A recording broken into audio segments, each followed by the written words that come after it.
Well, here we are on the bridge. It's 2010. I wonder what the praise band are doing this year. Let's go and find out. Oh, I got some new shoes on and suddenly everything's all right. Hey, Scott, you get your new shoes on. Tell me, you know, how do you embark on a new year and not have the same old, same old? What's going to be different about 2010? I said to the band right at the start of the year, one of the things that was right in my heart was we need excitement on the platform. The choir especially, with the first service, first rehearsal we had of the new year, there just was a bit of a new level of excitement and enthusiasm and vibrancy. That's been coming out in something Pastor Nam was speaking about recently.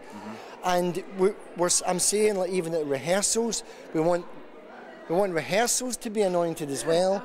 We want vibrancy and excitement and energy when we're rehearsing.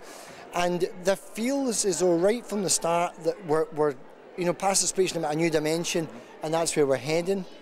And that's where we're going, and we're feeling it already at the beginning of a new year, and that was a great service. How do you motivate them to get excited, though? I mean, obviously you don't just say on a Sunday, get excited or you're out the band. I mean, how do you do it? I'll pay them a lot. Well, I suppose you just... Worship God, keep it real. Well, I suppose you actually, a bit of it is motivation. You say, you encourage people of what they really have in their life. I think when you add up what you've got, you've got to be blessed. You've got to say, well, you know, thank God for, you know... Your new shoes. Yeah. You've got a house to sleep in, you know, you've got food on the table. Just count your blessings. Lead in your pencil. Yeah. Palonatini, he's got some new shoes on. Food in your belly and a licence from a telly.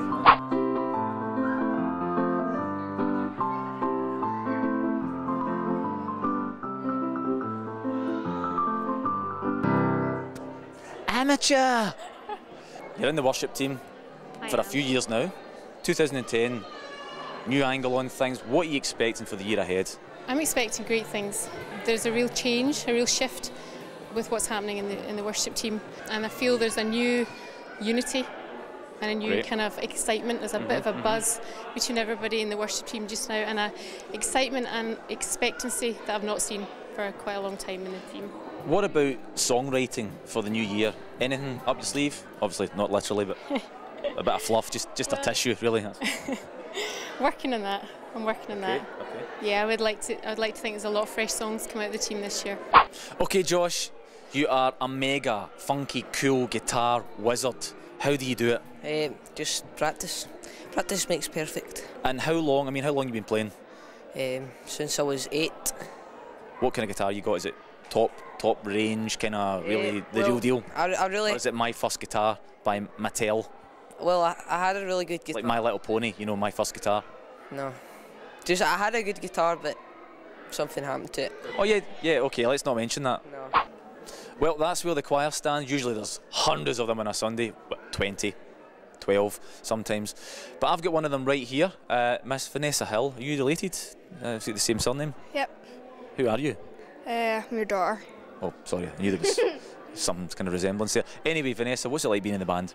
It's really good. You get to worship God, and you just get stirred up, and there's like lots of people that go made to wear the same colours and everything. But it's really fun.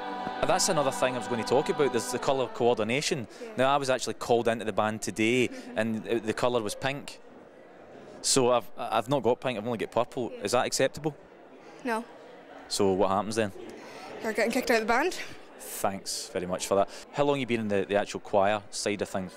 Since about October, so about 2 months, 3 months. And how are you finding it? Really good. It's helped me grow more and like worshipping God and stuff.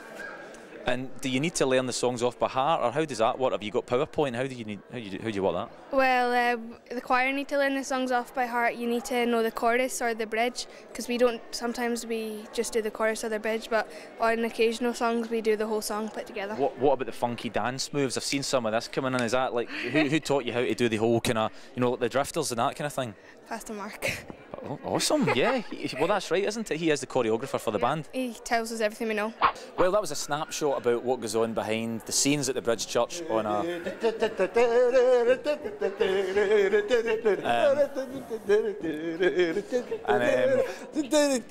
as you can see, this is life on a Sunday at the Bridge. Stay tuned for more videos about what goes on at thebridge-church.com.